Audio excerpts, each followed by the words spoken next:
Welcome to Second Take, the show that focuses on the issues behind the news. Britain's exit from the European Union has led to an upswing in the gold market, seeing two South African gold mining companies heading for huge free cash bonanzas. Martin Creamer joins me in studio to talk about the reasons behind this development. Hi, Martin. Hi, Tracy. So what is the main reason behind the surge in the gold demand? You know, this is the safe haven status of gold coming through in a classic way. You know, you couldn't even get a gold coin in the UK. Sharps Pickley said we totally sold out. You know, you couldn't get a gold bar. They had to bring in more from Germany, and the gold price in dollars rose significantly. And of course then in rands it surges, and in the other currencies in Australia, etc., it does the same thing.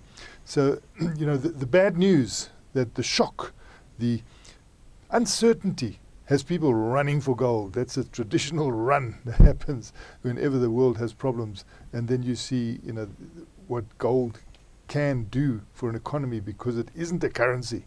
You know, it's got that value that doesn't depend on the politics of one country.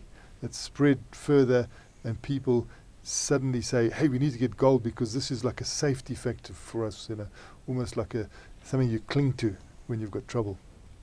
And what does this mean for the gold market going forward? Well, I think it's not going to end. I think the World Gold Council is saying there are staggering opportunities coming through, because, you know, there's like a 2-year negotiation period here.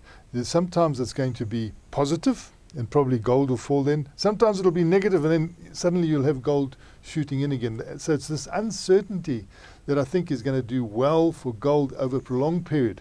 And that is the sort of forecast of the World Gold Council. Obviously, they're talking their own book. I mean, they promote gold. But it does seem logical that there are some opportunities, and they are saying staggering opportunities for this momentum in gold to continue. And that is going to be important, I think, for our South African gold market, although we're not the biggest anymore. It's a pity that we aren't, you know, the world's biggest gold producer, because that would really put us in a sweet spot. But we are still in the top 5, and hopefully, you know, we can get our status back, because it is something that has built this country. We know a lot about it. We've got gold in the Bank of England, which must have suddenly risen in value, those 4.4 million ounces that we've been told are there. We have had this association with offshore countries to hold our gold, because they say it's more convenient operationally. If there's sales, they can switch it differently. But I think there should be a lot more transparency. You know, I think the Shadow Minister of Finance in the South African Parliament was correct to question the Finance Minister, saying, hey, where is this gold now? Where is our gold? Who's holding it? Who's holding most of it? What is the worth of that gold? You know, could we be doing more with it, perhaps? You know, it's before this surge in the price, I think our gold holdings, from an official status, South Africa Inc., you know, we're worth about 77 billion rand, but that must have risen quite substantially since the Brexit announcement, which saw the dollar price of gold surge, and of course the rand fall because it strengthened the dollar. So, you know, there's a sweet spot around for gold miners at the moment. Talking about gold miners, Moody's sees great potential for its Goldfields and Anglo Gold Ashanti going forward. You know, you could see the day after Moody's came through with this claim that in the second half of this year, Anglo Gold Ashanti and Goldfields are going to have dollars and money coming out of their ears. It's going to be bursting out of their ears, because they see a lot of free cash flow coming through because of this gap between, you know, the rising dollar price and the falling local currencies, really putting and just the rise in the dollar price is giving these two companies and others, you know, so much cash. We also saw Randgold Resources shooting to record levels on the London Stock Exchange. So all over, you know, gold is suddenly doing well as a result of world uncertainty, and Moody's looking at these two companies in particular. The one, Anglo Gold Ashanti, you know, does a lot still in these parts. It's one of our biggest gold miners.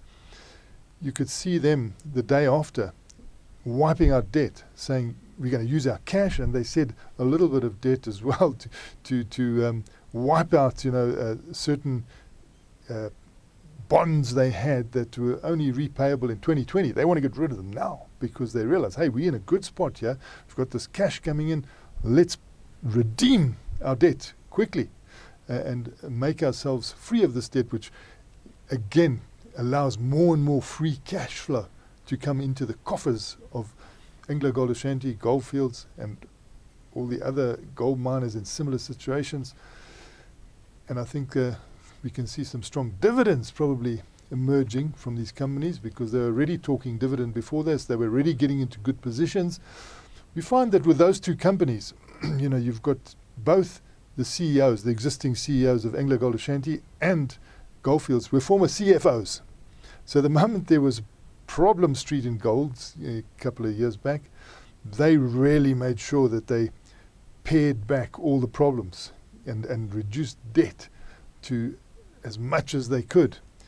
And now suddenly when you've got this change, they are well prepared to turn all that into free cash, which is what they are looking for, and that should be putting them in a good position to pay dividends.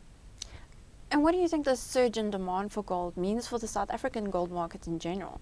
In South Africa, if gold does well, our economy does well, and it should also strengthen our currency. But what is beautiful about this is that this period of Brexit problem is actually also strengthening the dollar to a point, and gold is priced in dollars, so we're going to hit record rand prices.